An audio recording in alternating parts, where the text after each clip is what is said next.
Perfect. Okay. So first, why don't you tell me about yourself? Who are So, you? well, my name is Margarita Stovoska, and I've been in this cosmetic industry for over a decade, and it's been a very interesting journey.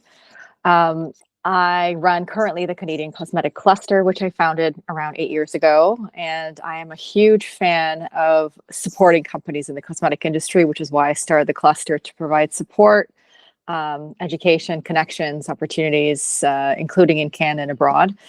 And my background is in formulation. I've done formulation work. I've worked with raw materials. I personally really like raw materials.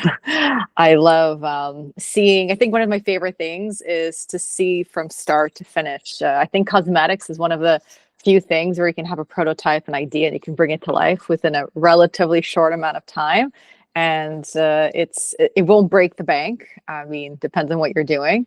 So I think you can bring dreams to life, and it's applicable. People use cosmetics every day. It's not just something that maybe everyone brushes their teeth, everyone, washes their hair, hopefully. So it's something that is a part of our everyday life. So I think that there's a magic to that, to creating something that potentially millions of people can use. Cool. So before the Canadian Cosmetic Cluster, what were you working on? I was doing a lot of formulation. Okay. And I really enjoyed it. I really liked formulation work. I was going to go into more raw material manufacturing, but I honestly, my first time at Cosmetic 360, which is a trade show I'm a part of, was 9 years ago, and that's where I saw all the clusters, and I was really impressed by it. And I got to meet Cosmetic Valley, which is the parent of all our cluster organizations. And they said, "Do you want to kind of, they really gave me that idea, and they were fully supportive and they helped. And the more that I worked globally, I kind of just switched over and decided to go into this because it allowed me to do so many things across the supply chain of the industry." Cool. Okay. So what are some of those things that you do? I do trade missions a lot. I do events. Trade missions are big, especially with France. You have a great opportunity with France. Really enjoy it personally. I love France as a country, and I really enjoy working with Cosmetic Valley, the entire team. Christophe, Ségolène, Frankie, all of them, they're just wonderful. They've really helped me over the years. I really enjoy working with Business France, and I like that we have similar values, and I'm really inspired by how their industry is because it's so elegant, and there's a lot of innovation there over the years. And then Canada's a starting country. We've been around for just over 100 and something years, so we're very new. So someone that's been around for thousands, we can definitely learn from that. And then we can also learn because we have our Indigenous culture. And for example, part of our current trade mission, we have Tribular Beauty, and they're going to be representing Canada's cultural know-how, which is amazing because that is thousands of years of culture. Because Canada as an actual country is new, but obviously as a territory, it's been around for thousands of years. So, and we have people who know how to use the ingredients locally, how to harvest it. And I think we're now trying to bring more of that to light. And working with countries such as Korea and France that have their own indigenous, because there are their own peoples, and they have all their different cultural things that they've harvested, the flowers and things. It's amazing. It's amazing to see that, and then hopefully bring some of that here and develop more of our own industries. We've partnered with, I said, with Korea before, with the UK several times, with Spain, and we're aside from that, we do digital acceleration. We accelerate companies, especially startups, really give people a chance to promote themselves. And it's as big of an industry as it is. Everyone says, "Oh, cosmetics, it's $500 billion industry," and it's really exciting to hear those numbers. But the reality is, like, 10 companies own it. So it's really difficult as a company really to get ahead. And the budgets that you see for people that succeed are incredibly not just unaffordable, but it's difficult. It's difficult to succeed in the industry. So we help companies connect and really find the resources and the niche little markets and ways that, because the industry is changing as well. And I'm sure many people are feeling that. So in what ways is it changing? Oh, there's so many ways. I think one of the biggest ones is there's generational shifts. So, for example, many distributors, many manufacturers are being sold or closed because there's a generational shift. Not many people are. It's not no longer family businesses, not just in our industry, many industries. So this is becoming something that I feel companies where the owner's retiring, it doesn't always fall back to the employee that they've mentored or to children or family. They're usually sold or closed. Oftentimes, sometimes they are family still businesses. Sometimes when the children inherited, which are often adults, they don't know quite, or they don't have the passion and they end up closing it in a few years. So that's one thing that we're seeing. Another thing that we're seeing is obviously the effects of COVID. People are financially stretched of all the kind of stresses are catching up. People are getting sick. People are really reevaluating their lives. They're thinking maybe I should, do other things. And finally, technology is replacing the workforce. I've seen apps replace departments, and it's scary. And it's also fascinating.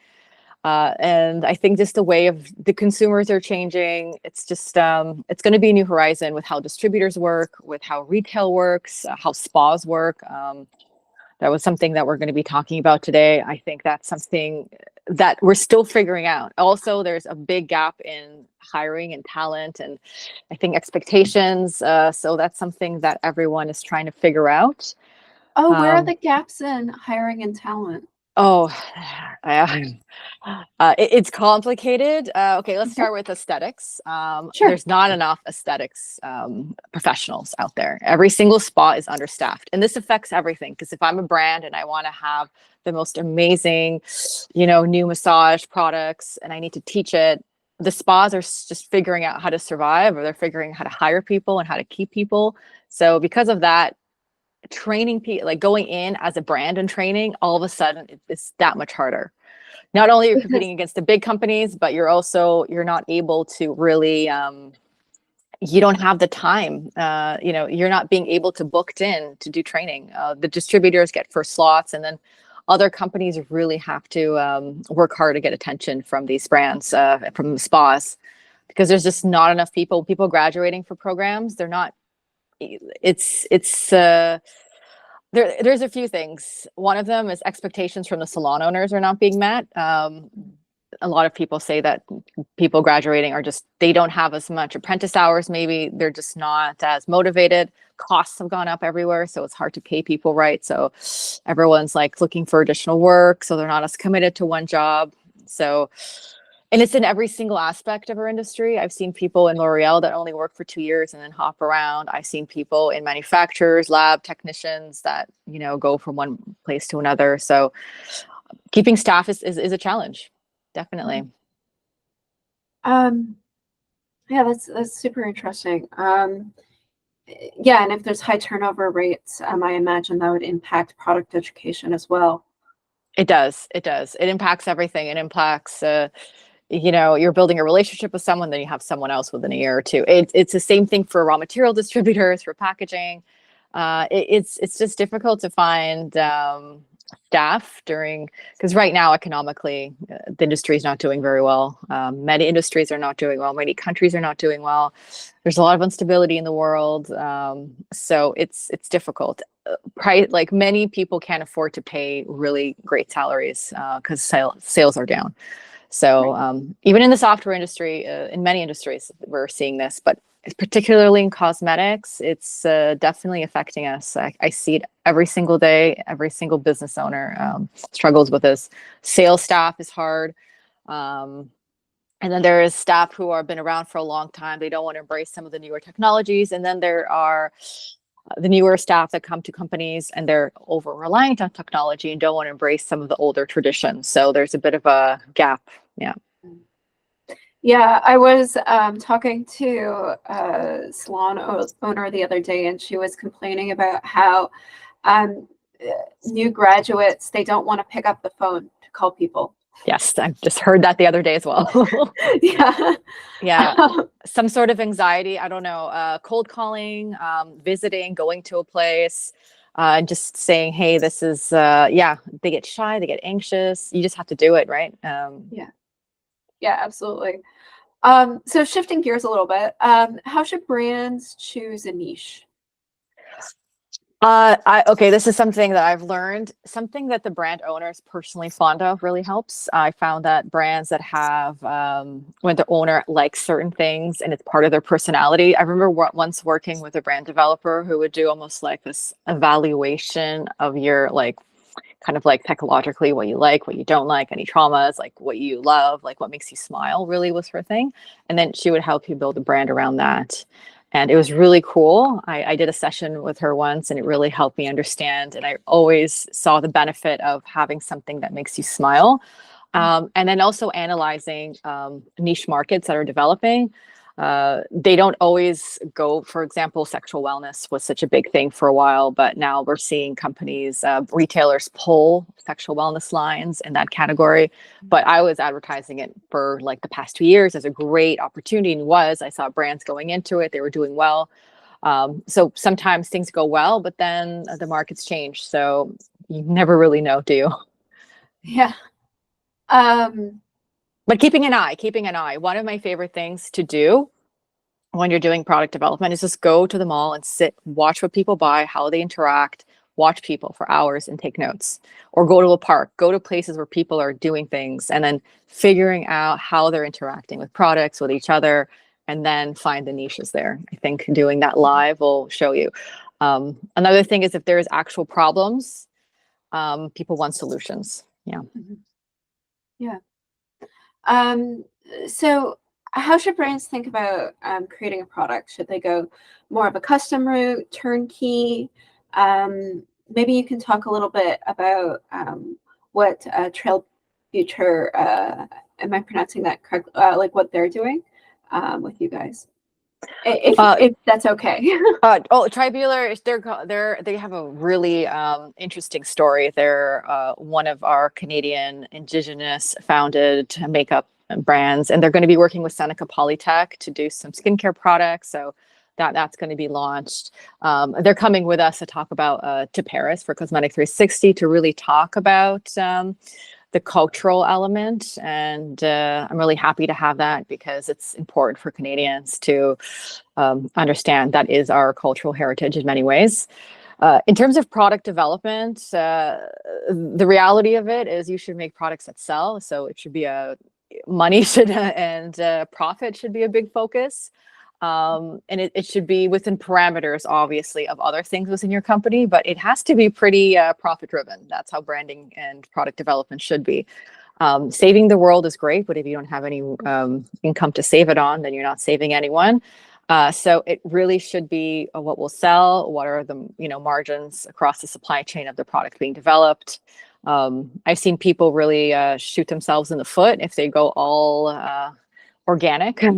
And for me, I always say 25% maximum of your formula should be really high-end ingredients that have like the star quantities from like big brands like Croda. The rest can be more generic starting off. You don't need to be, fully branded.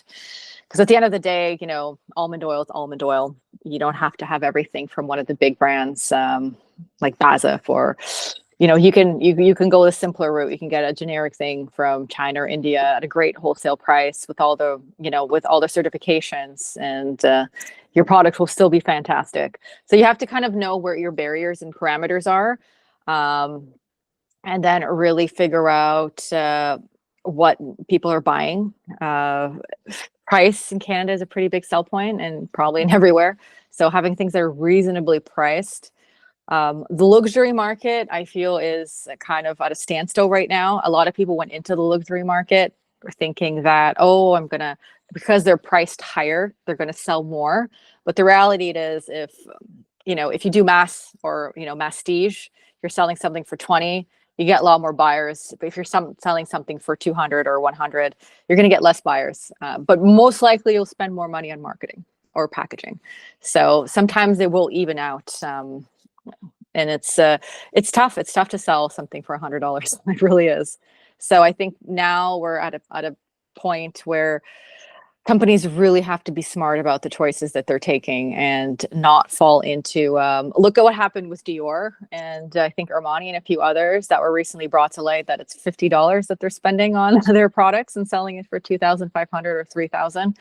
That's a huge gap, right? And do they care? No, a lot of the big brands don't. I will say I've talked to big brands and they've said that one of the big things that they're quite aware of was they did jump into the heavily into the sustainable market, really to get into younger consumers. It did not work out. The performance wasn't there, and a lot of things are being reformulated. So I think people need to performance and price pretty much. It has to work, and the price has to be attractive enough. Yeah. Mhm. So when brands are just starting out, should they like and they don't necessarily have a large budget, should they be thinking about doing custom formulations, or should they just rely on something that's tried and true that's a little bit more turnkey? I've also seen stuff where it's like a turnkey, but like with a little twist, right? Yes, more and more doing private label where it's more customized. Yeah. It depends on what you want to achieve. I've seen people build really great brands, especially if you go private label from certain niches, like from Japan or Korea, or even in Canada, where it's more of customized or something that's not in the market. Could be great, but it could be a little bit. You have to be careful. I think consumers are a little bit more wise these days. But if you're really you have a really great story to share, it might be not the best. I think private label is great for supplementing lines. So let's say you have a really great cream and serum. You're not into lipsticks, but you know it would be great. So it's a complementary. I think private label to complement things that are not as important to your brand product line. That's a fantastic thing to do. Yeah, because it saves you money, and then eventually, if it's good enough, you can always develop your own. Hmm. Hmm. So how should startups make a product that is inclusive but also highly targeted to a particular niche? That's two things that they're going to have to figure out which way they're going to have to figure out what they want. Usually, when you're thinking about your potential consumer, the more detail you put into it, the better. Um, One of my favorite branding masters is Diego Lipitina, and he taught me a lot. I'll have to credit him. He taught me how to build like the archetypes of a consumer. You have like three, four, and you really go after their whole entire lives. You talk about who they're, what do they have, Amazon or Netflix, and why? What kind of dog do they have? Where do they, you really build a whole life. You have Julie and you build Julie's entire life. And then you really understand where she would buy, what she would do, where she would use the product. How does she use the product?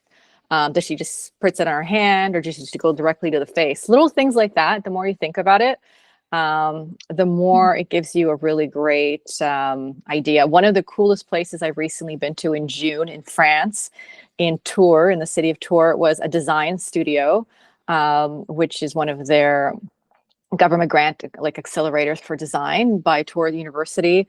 And this design studio had like a whole library of products, but it had like when you're developing a product to the like they have a quiet room. This quiet room is a place that's fully padded, and it's a place, for example, to figure out how the zippers sound. Ah. It's how quiet it is, for example, how the zippers sound on a case, how the caps sound. So you would have multiple and you would just listen to how the caps sound.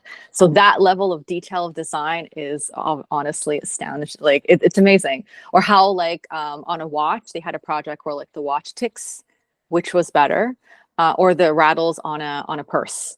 So that level of design is what you would strive for, obviously, not always achievable. But why not? Why not really go that in depth if you're designing something?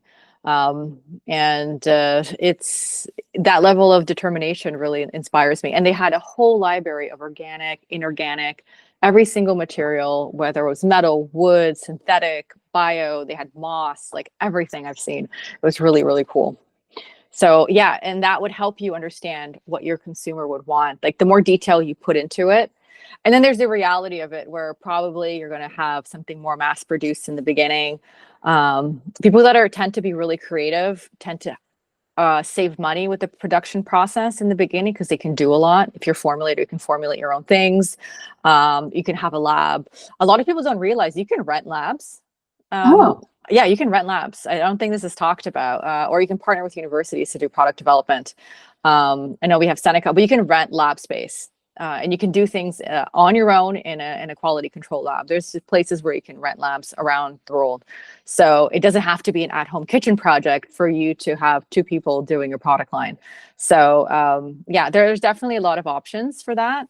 And really figuring out who who the person is, where they're buying, and then kind of it's going to be trial and error because you're going to produce what you think is right. Then they're going to say, no, I really don't like this, because people say one thing. For example, mhm. everyone is going to tell you that they love sustainability and they're going to want to save the world, and you produce something at $300 and it's super sustainable, they're not going to buy it. So there's the reality of the consumer, and then there's the prototype and archetypes of the products and the consumer profiles, and then all together you have to kind of figure out what the reality is and then adjust to it. If you want to survive, you just keep adjusting, keep pivoting. Mhm, mhm. So what are regular startup costs like if you want to start just a little brand, like a few products? I would say 25,000 would be great. 50 to 100 would be wonderful. Okay. Reality. Yeah. And If you want to do well. Yeah. what does that $100,000 get you? $100,000 would be you would able to support yourself a little bit. You'd be able to have fully formulated products that are not private labeled. You would have access to, most important, photographer, like a good photography campaign. You would be able to hire a little bit of PR, because right now anything. I was just speaking to someone about this today. Like every time you hear about someone in the news, it's paid, most likely. So the fact that the more people get talked about, you think the successful they are, but also that's the more they pay. So that's the more money they spend. So that's money out of their accounts. So, and everyone does PR, everyone pays for PR. It's just like the parameters of that. The more you can pay for it, yeah, it does make a difference. As long as your products match, right? You can't just keep paying for PR if there's nothing behind you. Also, you can pay innovation. You can pay someone to create something really cool. You can pay for patents. You can pay for trademarks, and you can pay for clinical testing is going to be a big expense. Now, for example, in Canada, to do anything with acids above a certain percent, you're going to have to do the sensitivity patch test. That's at least 1,500 per product. So having a good budget allows you to be competitive, to do good before and afters, to have, partner with universities, partner with influencers, and have people paid and performing well. Yeah. So how should brands that are just starting out, that have a limited budget, how should they market their products? How should they market their products? They should, right now it's still very brand founder centric market, I would say. So it's hiring someone out for PR is great, but if you just connect with your audience, if you're passionate about what you're doing, and I see this really work, if you're passionate about what you're doing, if you're connecting, people that tend to do really well in this industry, I've definitely seen little markers here and there. One of the markers that I've seen is people with a financial background. They know how to do the business side of it. They know how to sell. And they also have connections. That seems to be a really good background to have. Anyone from doctors and pharmacies tend to do well. And that's also like the trust factor. Those are kind of two groups that always tend to do really well. Anyone that likes social media, has a social media, anyone who does MLMs and does it semi-successfully, when they go into their own brands, they're good because they already know how to sell. From aesthetics, if you're a good esthetician and you have a salon, the business, transferring over usually is a really good, it really ends up well because they have business knowledge and they have knowledge of the industry. They're easy to teach. Another one, scientists tend to be harder to transfer over. They're too focused on results and science, and they kind of neglect business, and it doesn't always end up where you want it to be. Because to be successful is first of all, everyone has different definitions of success. Someone might be just selling 1,000 units a month, and somebody wants to be like national in like 35 countries. So different levels of success, and everybody sorry, you can't say that one is better than the other, because in all these media for the industry, all you see is like, oh, they have a valuation of $100 million. That's not always success, right? Especially if they cannot pay that back and they're in debt. Yeah. Maybe that's not the best success story. But if someone is providing a stable job for 5 people in their local hometowns, and they're selling nationally, and they're able to help someone pay for their mortgage, help someone pay for their children's tuition to university, vacations, like that, things like that, maybe that's more of a success story that doesn't hit the news, in my opinion. But we're so sold on these ideas that we have to be in Sephora, we have to raise so much money or we have to sell our companies to L'Oreal for absurd amounts of money, and only that is successful. And yeah, it's not always that way. If you think about like the start of the industry, we had like Estee Lauder, and then you had Elizabeth Arden, and you had some other great ladies. And Estee Lauder really was the most successful one, because they're the one who went global and they became a group. And that's, I think, really important that I try to promote, is become groups. If people that's really what you should be doing as a brand that has a limited budget. You should be finding other brands, and you should be sharing, you should be collaborating, you should form a group. And nobody does this. Even on the esthetician side, you hear like nobody wants to build anymore. Everybody just wants to like do their own thing, have their own accounts. I don't know if they're losing that factor, because if they're working with, for example, if you have 5 other brands that come aboard, maybe you're losing that founder story, but you're going to be saving so much. And one of you can be a founder, 2 of you can be founders, the rest of you can work, and you can actually build a real business that's long term. I really hope more people start doing this, because that would help so many brands work together, combine your resources. Then you can buy the bottles, and you can pay for the photographers. And it's just so much better for our actual for Canada. You can start manufacturing more and you can build your own manufacturing plants, and then you can actually manufacture for others. So, and that's the only way really for us to go forward. Mm-hmm. Yeah.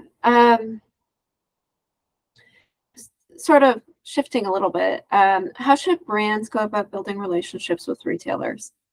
Oh, this has really changed, which makes me kind of sad, because, and I know now in the news, like Saks Fifth Avenue to this day, I believe, hasn't paid their retailers. They owe millions of dollars.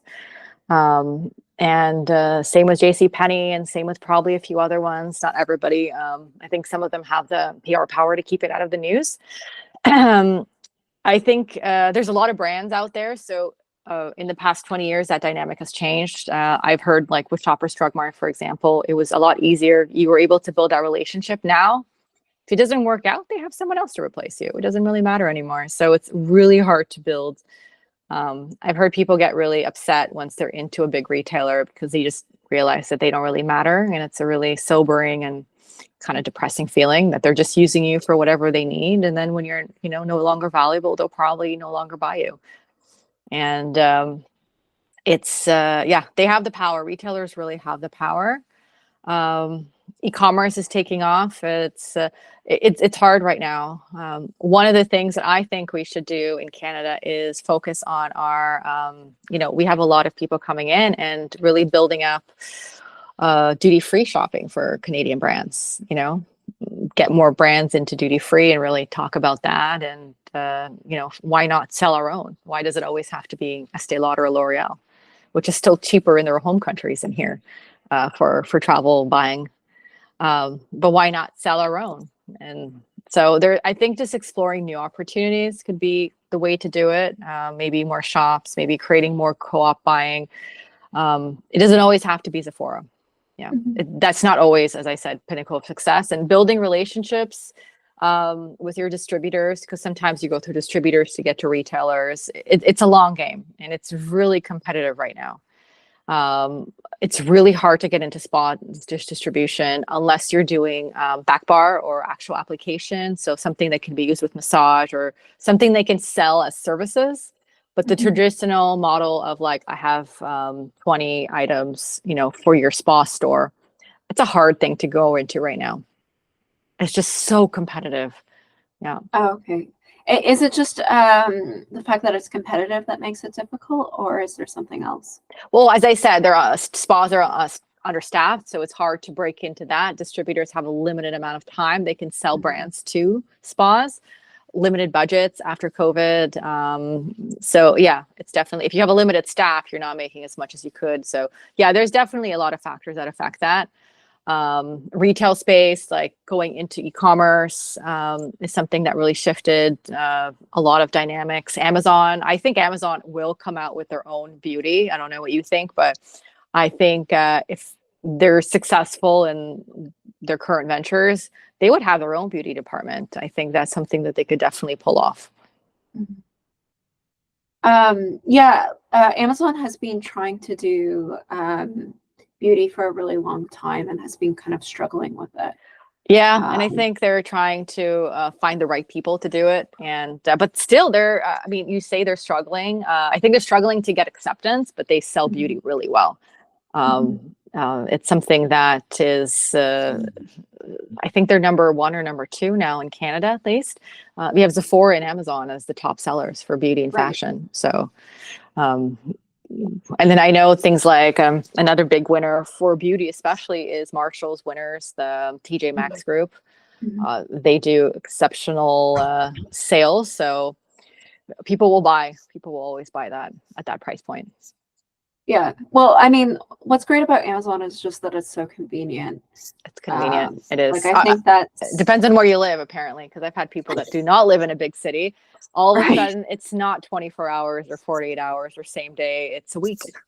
Yeah. We definitely, in Toronto especially, we take that for granted how fast they deliver. They don't deliver fast everywhere. So you were you were talking about distributors earlier. What does that relationship usually look like between brands and distributors? It can be complicated, even for ingredient supplying, which I've also have a lot of experience with.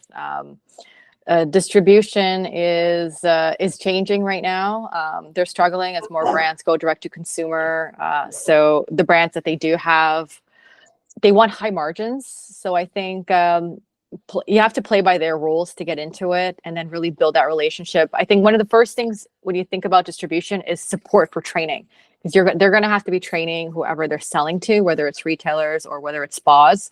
They're going to have to be training how to use your products. The easier it is for them to train, the more your media and the more your training is, user friendly, the better, the more attractive your things are, the easier it is for them to sell. Like, help them sell your product, because they have so many other products. So the easier it is for them to work with you, that's how to build a great relationship.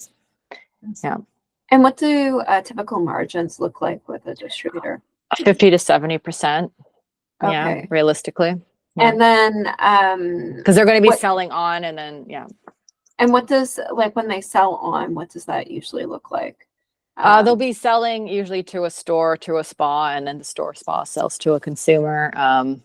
Sometimes a master distributor will sell to a distributor, then that distributor will sell to a spa, and so that's even more of a margin. That's where you're looking at 70 to potentially 80% for a master distributor. But other than that, 50, 60 is a healthy margin that they're going to want. It definitely scares brands. Because then you're going to want the rest of them to have at least 30% somewhere along there. Yeah. Right. And like, typically, if you just sell to a spa directly, what kind of margins is that? They're going to want 30, 35%, 40% sometimes. Yeah. Okay.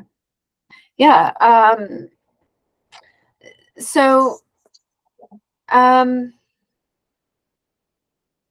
in your book, you have a section about networking and events. What do people need to know about networking and events in the beauty industry? It's huge. It's, I think, for every single industry. And I wrote, I really, so it was one of the first things that actually I wrote, 'cause I wrote my book backwards. And I really, it's the last chapter, but it's one of the most important chapters. We talk about events, we talk about trade shows, we talk about, how to approach people, what kind of things you need, business cards and things like that.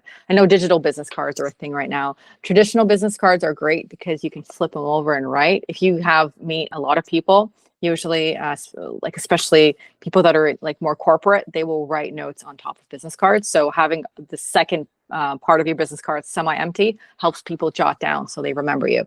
Obviously the digital ones will go directly and you have your face attached, and but there's no harm in having a traditional one. I still like business cards, even though I have to actually get mine redone as I'm running out.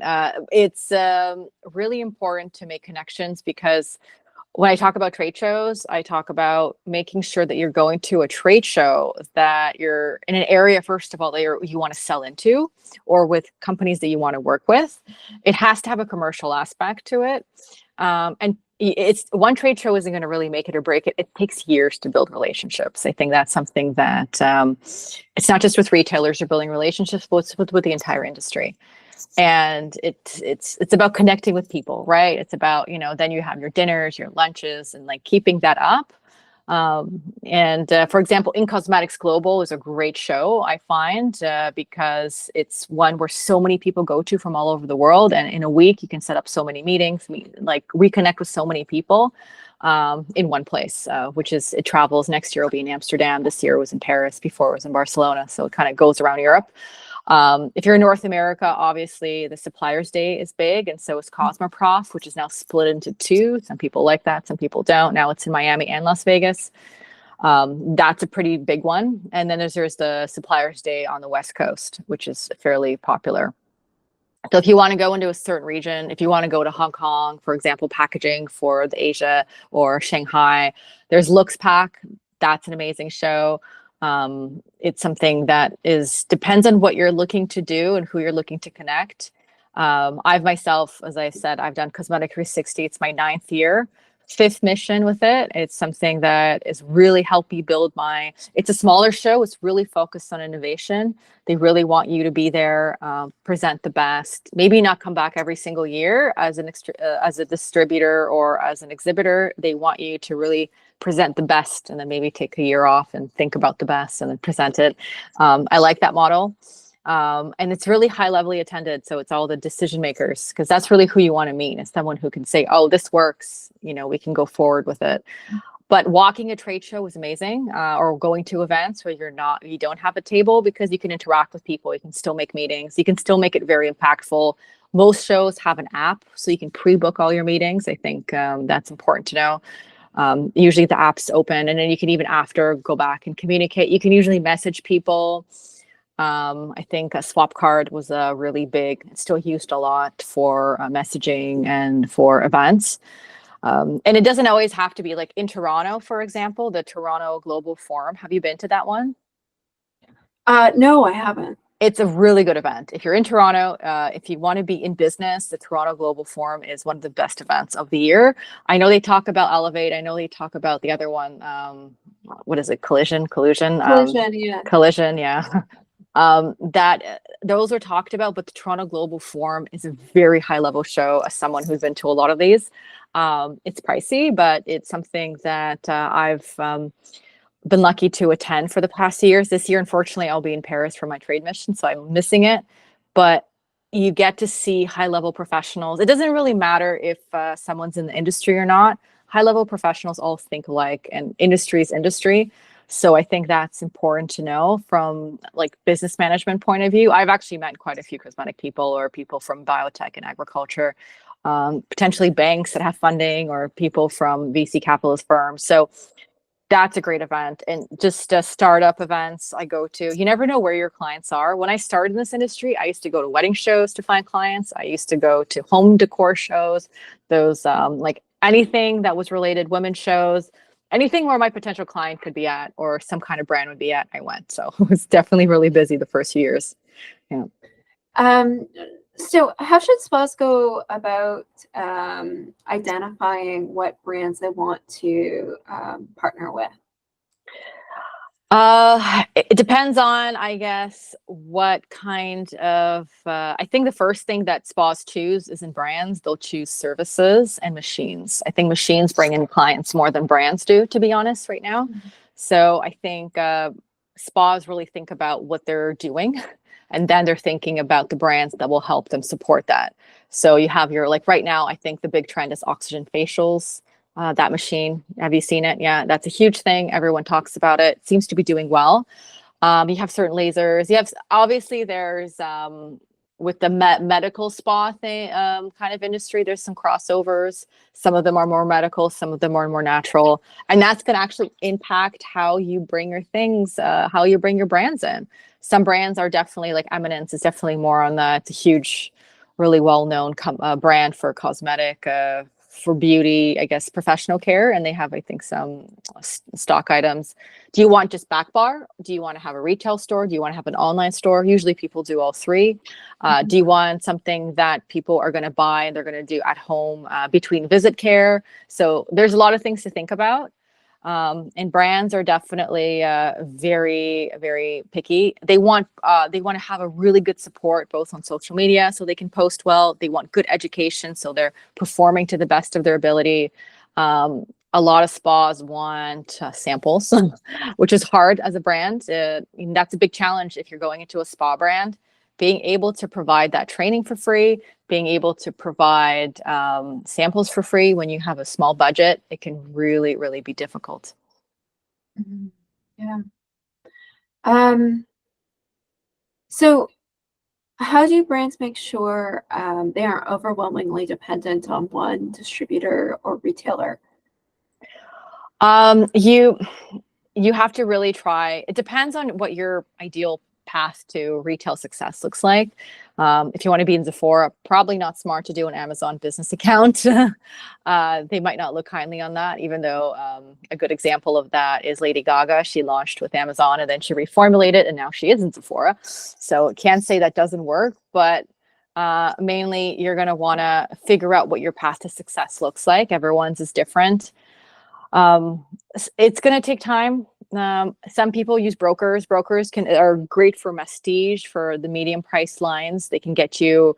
One of the great retail success stories really is, for example, Three Ships in Toronto. Yeah, they're in every single retailer. Like they're amazing. They just went everywhere. They're in Holtz. They're in the Bay. They're in Whole Foods. They were in Target. They're in Indigo. So they're there. They're present. And I think that's really important. Just try it. Maybe it worked, maybe it doesn't, but at least you tried it, right? Sometimes the partnerships aren't successful, but at least you tried it and you got in and it builds your credibility too, right? As long as it's not really, really far off. For example, Simon's is coming to Toronto and to Mississauga. That's a great opportunity right now. I don't think a lot of people are talking about it. Hopefully they're paying their vendors. Yeah. So I know that you do a lot of work helping brands expand internationally. So what do brands need to do when they want to expand internationally, and what should they know if that's what they're planning on doing? This is a tough one. I will tell you. It's a big question. It's a big question because I honestly think most of our government support, we have a lot of like PAP programs and things. Nobody actually understands how difficult it is to go global. And most of the programs that we have are completely unaware of the challenges, and they will not actually help small businesses because they don't know the challenges, right? I think the biggest challenge will be money, and the best way to do it is go into a place that you like, or into a place that's convenient. There's or a place that potentially, in Canada, there's a lot of immigrants here. I see a lot of people going to their home countries and starting there, because if you have someone who can help you that's already living there, that's going to make the life that much easier.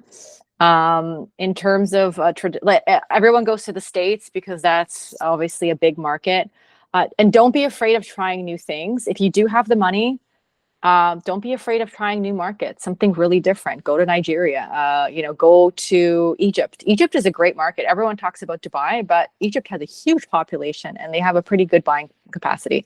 So, really think about populations, think about I would say Mexico is really doing well. I know that more and more companies are going into South America, any place where you look at statistics and you look at the income levels. If you're seeing growth, they're going to be able to buy. You're going to want a place where people buy, right? And where the culture of beauty is good. So and then figuring out if your products are a fit for the culture, or if you can adapt somehow, or if there's any sort of synergies with some local companies. And essentially that's how you would do it. Again, if you love a place, you're going to want to go back and back, and that's going to help you going to events, going back to do business. I would say the most successful ones are, especially for that first step into being international, are usually either through home connections, or if you want to have potentially a second passport, right? You want to have a passport in a region. If you want to be in the EU, you're going to want to keep going and really doing business. You're going to be invested because you want to live there at least, half the time. In the US, it's a little bit simpler because we have so much trade going on. You don't have to be, I guess, as invested. I see people set up hubs in Miami more and more, and they spend more time there. So I definitely see that it has to be a place that's accessible, or you have to know enough about cultural, because some places have different cultural expectations, different laws. So it's tough, but if you kind of stick within a few of those, you'll definitely find success. And how do you ascertain if the product that you're launching in a new country is going to be successful, or if you need to make some tweaks to it? Well, if you're going to have sales, you're successful. If a year goes by and the distributor says, no, it's not going well, then you're probably going to have to, you're going to have to make some changes, right? And every single brand does that. Every single brand, look at Unilever, look at L'Oreal, look at Colgate, all their mass brands, they adapt to the local markets. They have new packaging, new ingredients. So just looking at case studies of that, and you see, look at what's selling in those regions, look at the brands and seeing what the number one brands are, and then figuring out, will I fit? Will I not? Is it something that's going to work? Is it something that's not going to work? The biggest thing I will say is marketing. The marketing for North America doesn't always translate to the rest of the world in terms of importance. I don't think certain storylines, especially really focused around sustainability, would work in every single country. But lifestyle focus would definitely work in most countries, because that's a big draw is lifestyle. Are there any methodologies that you're aware of that help brand owners figure out the best way to go to another country? Well, we have we at the cluster, what we do is we really do an assessment to see what makes more sense. We give you all the options if you want, but then we kind of sit you down and say, maybe this isn't the best time for you to go here or there. Really breaking down it. You're going to need to go into business into a new country. You need at least $100,000 of additional cash revenue. For example, for a small business, a lot. There's grants that you can potentially take, for expansion. The BDC, EDC, they all have programs. They're quite expensive. Some banks can give you a line of credit. So you have to have a good plan. Working with trade commissioner services, I found them great because they're very, they can be quite harsh in kind of how they say whether you succeed or not. There's also, every country has their own. For example, I'll use France. They have Business France, which is that export-import investment arm of the French government. They can give you a lot of support, but they won't do everything for you. No government agency will. You're going to have to do a lot of it on your own, and then work in tandem with government agencies because they're busy. They have other things to do. Sometimes they're on long holidays. So you're going to have to do it on your own. and then have them as additional help. But you can't really sit there and think someone's going to take care of it. You're going to have to do your own research, you have to do your own paperwork, going to have to do your own translations at some point. But it's good to always partner. And I have to say this, always go the government route. Always go and at least attempt to get support from certain countries, because that makes life so much easier.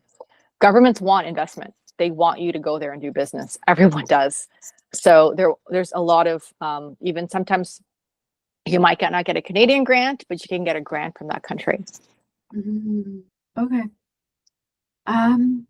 Cool. Well, I think our time is coming up. Is there anything that I should have asked you that I didn't? Oh, I don't know. Is there anything that you want to talk about in particular that we haven't talked about? I think we talked about a lot of things. I just, cosmetics is a business. It's, I think a lot of people get into it and it's not as glamorous at the end of the day. You're spending a lot of days at your computer.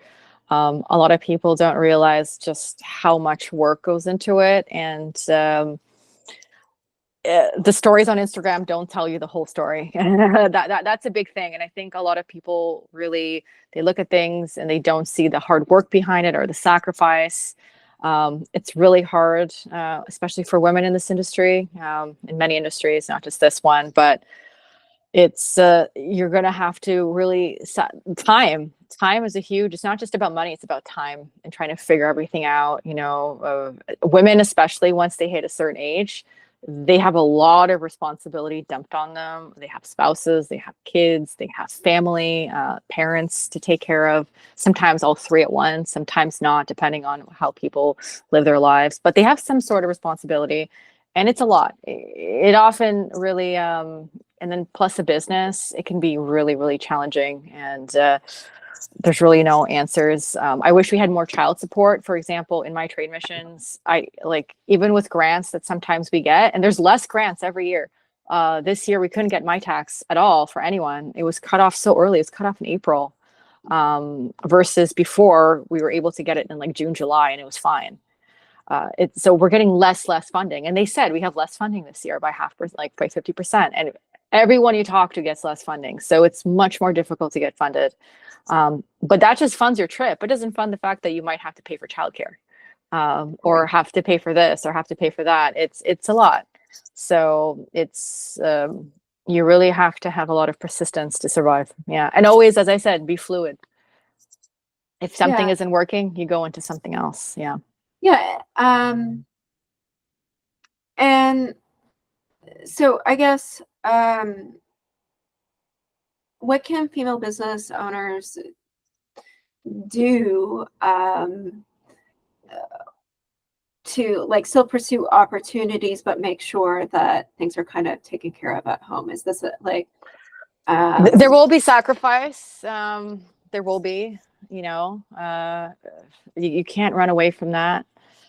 You just have to. But I actually wrote this in my book. You're investing not into a business, you're also investing into your family's future and into your own future. It's households with two incomes and are often better off. And we women, we have to take care of ourselves as well as our families.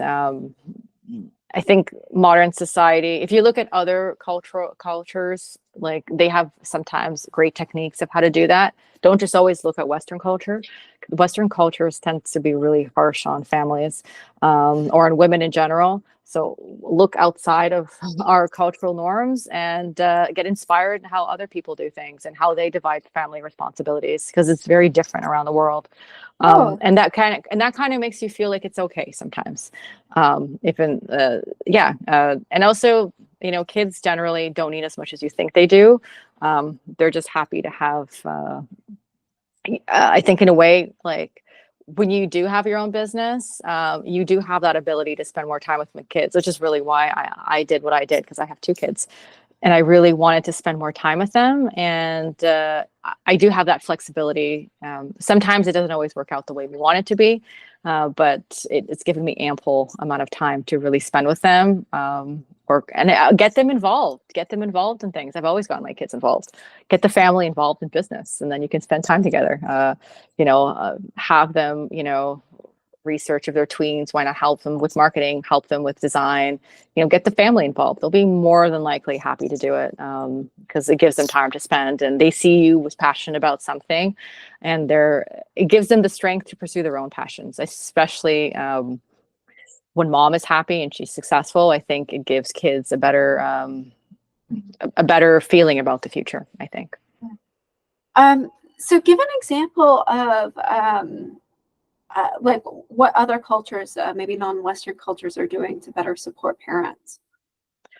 Well, a lot of cultures, I think the family dynamic is they live together, they're more involved, grandparents are more involved, and just they're taking care of each other more.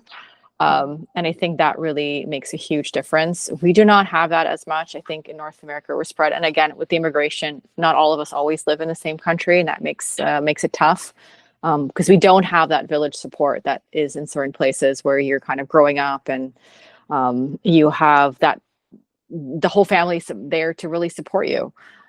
So I was lucky with my parents who were able to really help me with my kids, but not everyone has that. And I can see how that impacts women and their stress levels as well.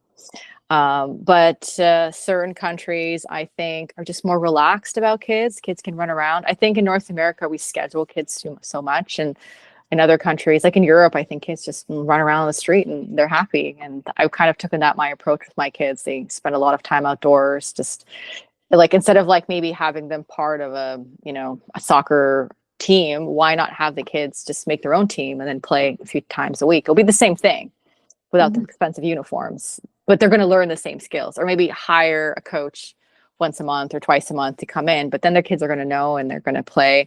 It doesn't always have to be the way that I think it's kind of like keeping up with the Joneses, which is in every country, but in here, it really hurts families. There is an obsession with professional sports, I think, because I see so many people waste time. It's not wasted time, but it's definitely a huge investment of time and money into like professional dancing, a competitive like hockey and all this. And then the kids are like, oh, I'm done. And they haven't really enjoyed it. So just let them be kids. Let them be kids. And then you have enough time to pursue other things. Yeah, absolutely. I mean, like sort of to that point, I find it kind of silly that kids aren't allowed to like to be kids. Well, or to like go places, right? Like when I was growing up, it was unheard of that as a teenager, I was taking public transit to go to school as opposed to getting driven to school. Yeah.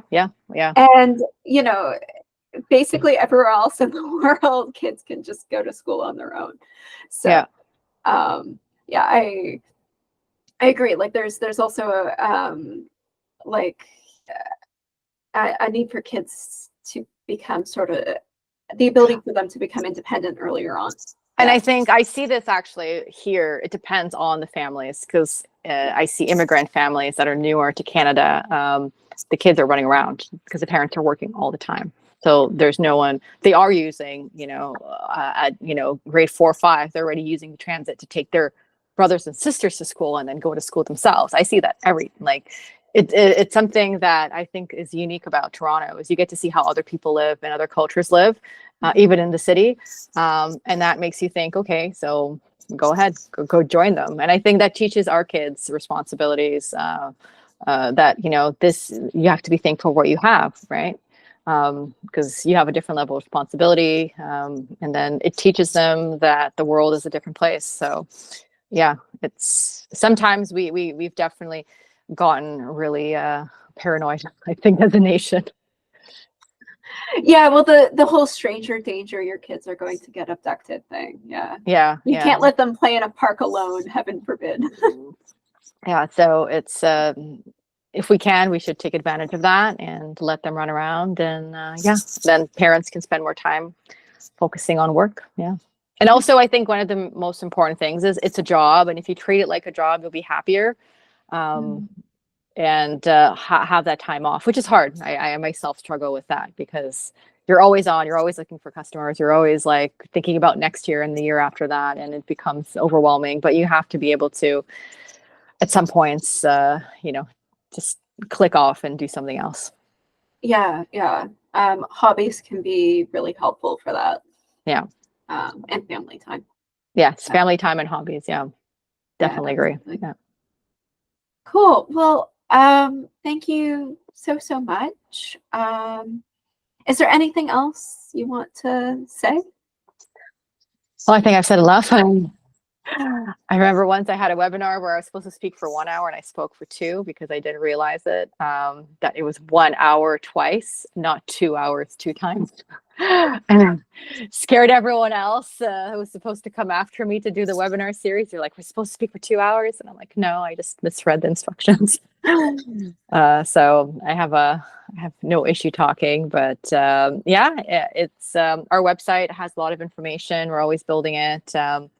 In the next year, we're going to be more focused on our new event is really called Beauty by the Sea next year, which is focused on blue economy and cosmetics.